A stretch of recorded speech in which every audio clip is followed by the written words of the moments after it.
Rose Ring Acrylic Art Tutorial by Hotpinkzebrapolish.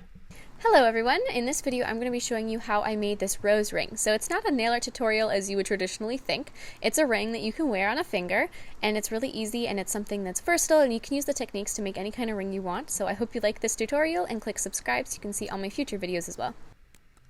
So begin by finding a ring that's the right size that you want your new ring to be, and then fit that around a bottle of nail polish or makeup brush or something that's nice and round.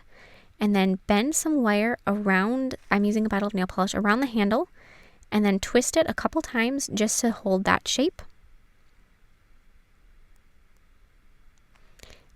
And then once you have that shape, you can take it off and twist it just a couple more times so that it's got a nice coil at the top. This is going to be the base of your rose. Fit it around your finger so that you know that it's the right size.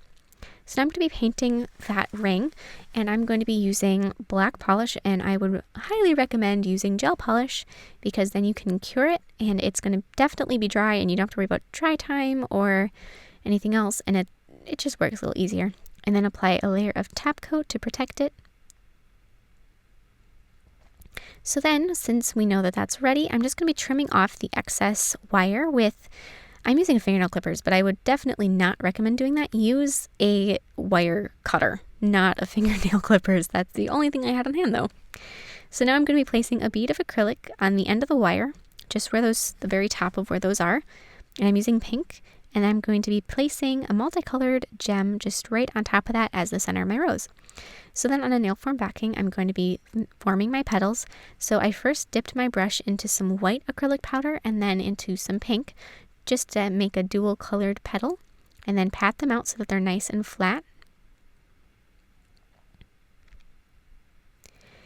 And I had a habit of going off camera a couple different times in this video, so I'd like to quickly apologize now for when I do that, but you do get to see everything I did in this, so yeah, you get to see it. It just might not be as easy. Anyways, so try to slide your brush underneath your petals, and when they're ready to be picked up, you'll be able to pick them up. The nail form backing I'm using is a little bit older, so it didn't like to release them as quickly as it normally would. So then you can wrap that petal around that rose base that you made before. And as you can see, I went off camera a little bit, but I did better later on. So after I got those two pink petals on there, I'm going to continue, and now I'm going to be using orange. And so I just went through the colors of the rainbow, and I'm using all very bright colors. I want it to be a nice, brightly toned ring.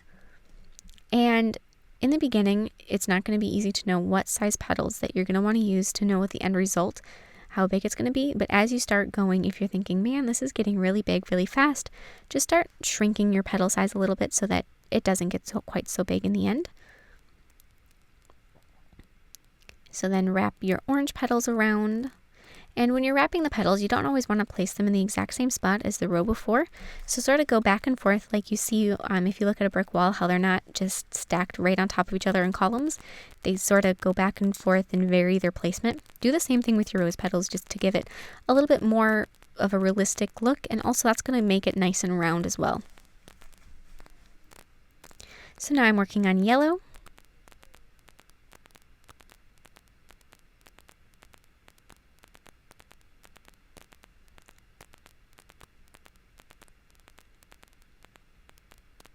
And I'm going to do 2 petals of each color.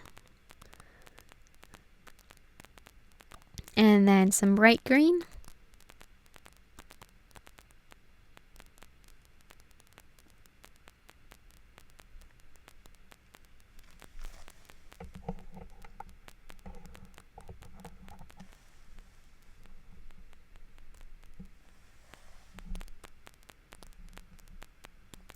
And wrap those around.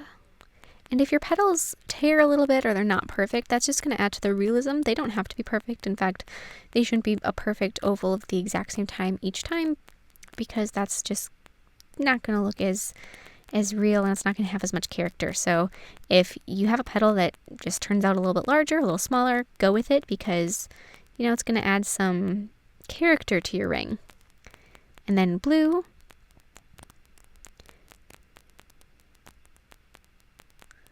And so the last color I'm going to be doing is purple. So the placement on your ring of the purple is going to be a little bit more important, because that's going to be, or the last color, whatever color it may be, because it's going to be filling in the very final spots of the ring. And so you want to place them in the area that needs to be thickened up the most to form the best circle you can. So just find a spot that looks like it needs a little bit more, and that's where you should place your petals. So then I'm going to make just some black petals basically to wrap around the base of the ring to make it look finished off. And I didn't know how many I would use, so I first sculpted out 4. I only ended up using 3, but I figured I might as well make 4 because I didn't really know. And then I would just wrap those around the very base of the ring, kind of curving around the wire as well. So now I'm going to be attaching some little hexagon glitter. So I'm going to be painting on gel sealer, and then I'm just going to use a clear hexagon glitter and just sort of apply them on there with a brush.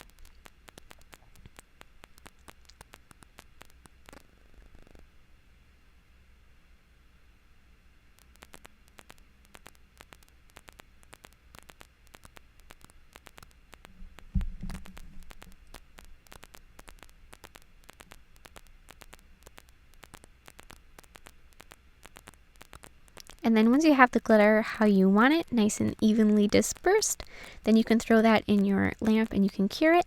So now I'm going to be top coating the entire rose with another layer of that gel sealer just to make sure that those little glitters don't fall off. And then I'm also going to add another layer to the bottom.